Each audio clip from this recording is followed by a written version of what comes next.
ní ìṣẹ́jú àáyá ní ìròyìn. Ìròyìn ní ìṣẹ́jú àáyá. Ìkànnì jígí alára 24. Ó tún ti yà òwe jájọgbọ́. Lóní ṣókí la mú àwọn ìròyìn yìí wá. Ìròyìn ní ìṣẹ́jú àáyá.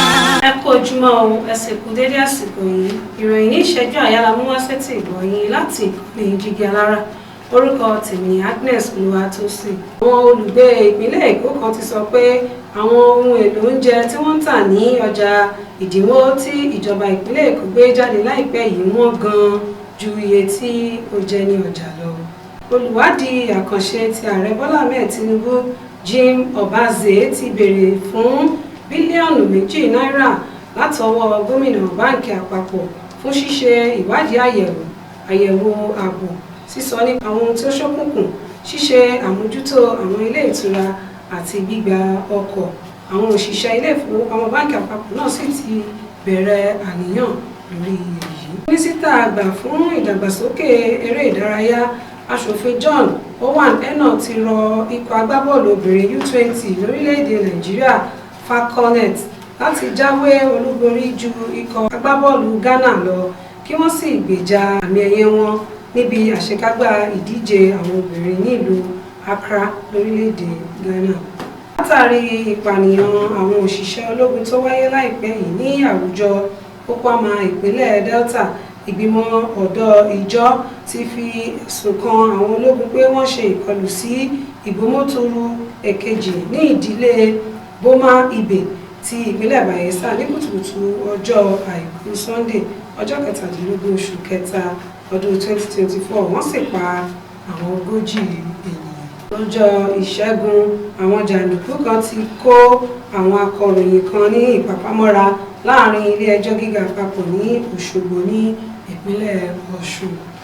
Àjọ kan tí kìí ṣe ti ìjọba, ìyẹn non-government organization tí wọ́n ń pè ní ìgbésẹ̀ fún àwọn ọmọ Delta ti ṣẹ̀yẹ fún 150 ọmọ aláìníyàá pẹ̀lú 30 àgbàlagbà obìnrin nípasẹ̀ iṣẹ́ àkànṣe ọdọọdún wọn tí ó wáyé ní agbègbè Warri ní ìpínlẹ̀ Delta. Ìjọba àpapọ̀ ti gbé àtòjọ àwọn ilé-iṣẹ́ 15 jáde. Àwọn èèyàn 9, àwọn òṣìṣẹ́ Bureau de Change 6 àti àwọn ilé-iṣẹ́ 6 mìíràn tí wọ́n ń kópa nínú agbátẹrù àwọn agbésùnmọ̀mí ní orílẹ̀-èdè Nàìjíríà. Mínísítà fún àwọn ohun àlùmọ́ọ́nì tó lágbára Délé Aláké sọ pé kò ní sí ìgbé àṣẹ ìwakùsà mọ́ fún àwọn olùdókòwò láìsí ètò ìwúlò rẹ̀ fún àwọn agbègbè.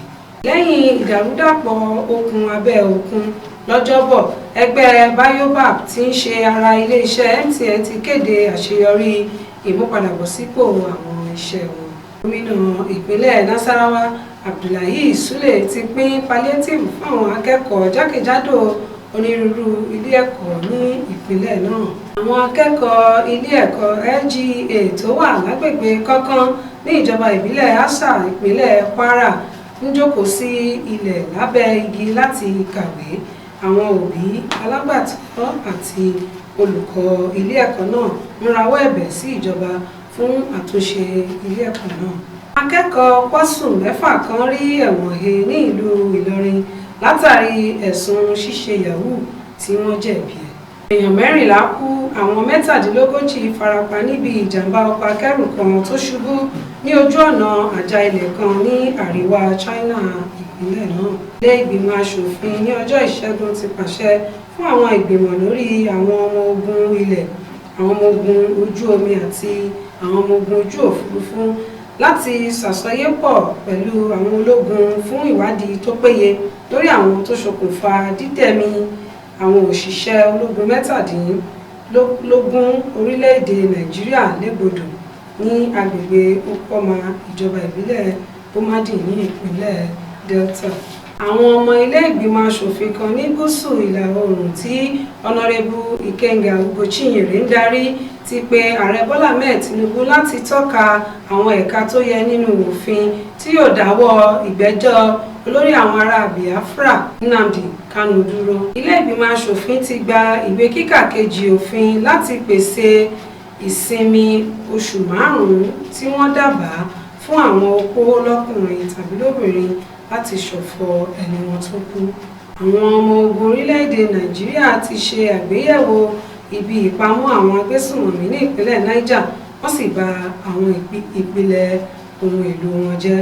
Ilé-iṣẹ́ ọlọ́pàá ìpínlẹ̀ Anambra ti ṣe àfihàn àwọn afurasí 52 fún oríṣiríṣi ìwà ọ̀daràn, wọ́n sì gba àwọn ohun ìjà àti ọkọ̀ eré ìdárayá SUV kan padà. Ọ̀kan lára àwọn aṣojú ilé ìgbìmọ̀ aṣòfin ìpínlẹ̀ Ọ̀ṣun, Ọ̀nàrẹ́bù Kànmí Ajíbọ́lá ti fi ọ̀rọ̀ síta pé ìdájọ́ ikú ló yẹ àwọn olóṣèlú tó ń hùwà jẹgúdújẹrá látàrí kíkó owó ìlú jẹ. Olùdarí ẹgbẹ́ ẹlẹ́yàmẹ̀yà tí wọ́n fòfin dè Indigenous People of Biafra, Nnamdi Kanu, ti gbéraga pé gbogbo ìwà àwọn ọ̀daràn tó ń da ìlú rú yóò dópin ní kété tí òun bá gba òmìnira padà. Olùpèsè sinimá àgbéléwò ti Nollywood Ikechukwu Nnamdi, tí wọ́n mọ̀ sí Andy Best, ti jáde láyé lánàá ọjọ́ Ìṣẹ́gun ọjọ́ 19 oṣù kẹta ọdún 2024 ní ilé ìwòsàn aládàáni kan ti Owerri tí ń ṣe olú ìlú ìpínlẹ̀ Imo. Ìròyìn fún ìṣẹ́jú àyà tòní òní jù báyìí lọ. Lẹ́ẹ̀kan sí orúkọ tèmi ní Agnes Olúwatósìn. Iṣẹ́ òní. Ní ìṣẹ́jú àáyá ní ìròyìn. Ìròyìn ní ìṣẹ́jú àáyá. Ìkànnì jígí alára 24. Ó tún ti yá òwe jájọ gbọ́. Lóní ṣókí la mú àwọn ìròyìn yìí wá. Ìròyìn ní ìṣẹ́jú àáyá.